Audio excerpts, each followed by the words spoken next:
One. Welcome back, video 36. Figured I'd take the time to go over the client-side implementation of comments a little bit more. So, as we broke off our video main, you can see what I mean by wanting to break it down even further into smaller components, or even called subcomponents, because there's so much going on. And especially when you start adding in the inline styles, all the different props coming in, it's insane. It could easily be broken down into like the video, maybe the video and the title and the video and the title. And then you could break it into kind of the stats part here.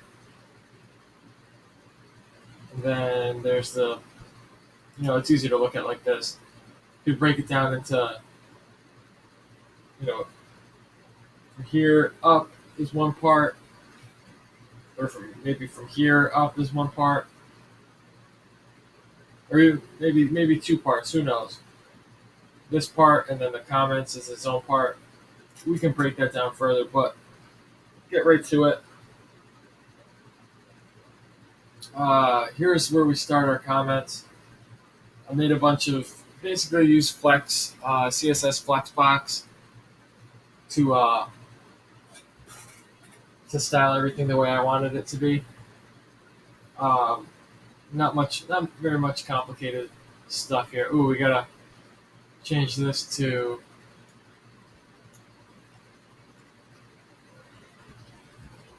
comments dot length.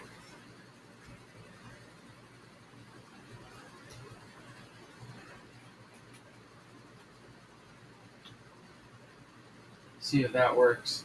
Start it up again.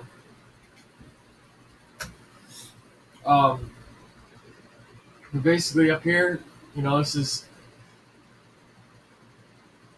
the sort by button doesn't do anything yet, but it's basically this line right here. Use a flex row, and then basically use flex rows or flex columns to set everything up. Of course, the avatar from Material UI/avatar, you got to bring that in.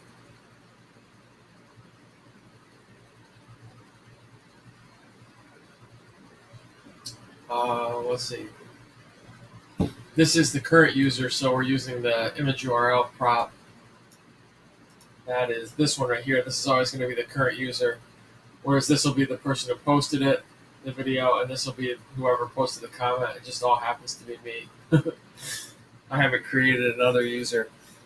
And then I used, instead of a text field, I just wanted to use the input. This is also from Material UI/input. The text field comes complete with the label and some other stuff. Input is just a piece of that text field. So I didn't want a label for this. I wanted it to look like YouTube. So I used the same placeholder, and then we have the on-change function that's over in video, and we're keeping comment, which is a part of state, over in video. That's what this comment is, not to be confused with comments, which is the prop that we bring in from our query. Comment is the actual text that may be put into a new comment. And we had a style for that. And everything's just broken up. These are the buttons for adding a comment or canceling. So we have that reset comment method we showed before. And then this button's disabled. If it's disabled if there's not a comment. So if there is a comment, disabled, false. So basically, you can't save it. You can't try to save an empty string. Is what this sets up. It's erase button, primary color, and that create new comment method, which ends up calling this mutation. And we just said reply was true for now. we didn't really get deep into the, where is it here? Yep, here's our handle, create comment. We just say replies true and refresh the query. That way it pops right up on the screen as soon as we do it. You can also use you can do other things like update here, or you could either use a subscription that would send it to all the users who have it. But I don't really think a comment needs to pop up on someone's screen as soon as it goes in. I think it's fair to let them refresh the page, because usually people aren't talking to each other. And we might try to figure out some way to send a notification to the user who got the comment, who posted the video. That would be a neat thing to try to implement in a future video. I just wanted to slow it down and go through all the code in this video before we continue implementing the comment. So after, this is the spot where you add the comment, and this is where we display the comment. So I just made another div and went to work inside of it. So if there's comments, I don't even think we really need this, but if it's an empty array, there'll be nothing there because it won't get past this. So we map over the comments that got brought in from the query, and we're using C represents the comment object, and I is index. I just brought the index in so I can have a unique key for each comment. You can do that second parameter of a map function.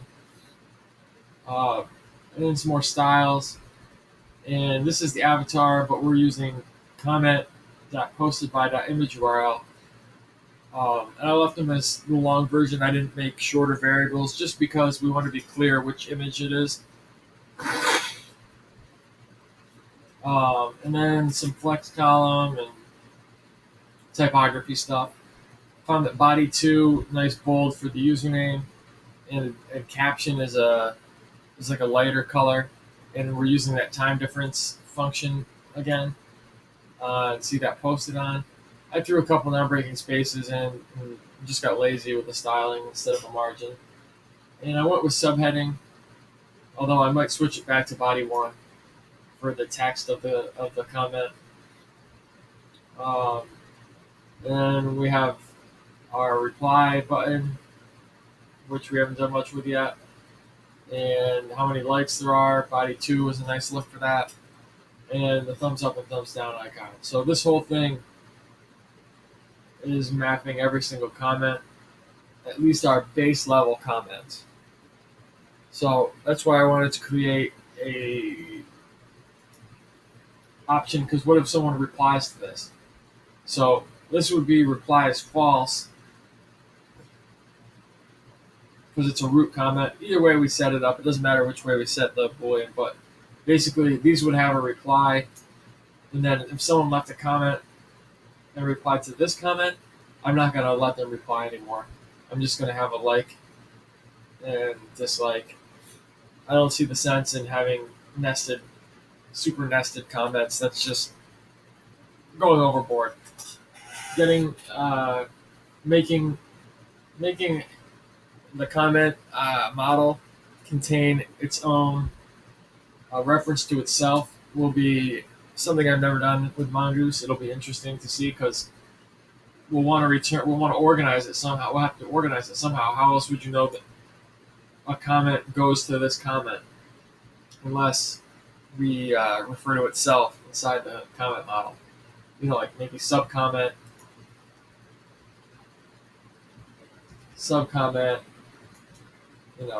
I don't know, type comment, or I'm not sure how we're going to do it. I'm going to have to look into it. But this is how we've got it. We've got our comment set up going. You enter the comment, and it pops up right on your screen. Thanks to refresh queries.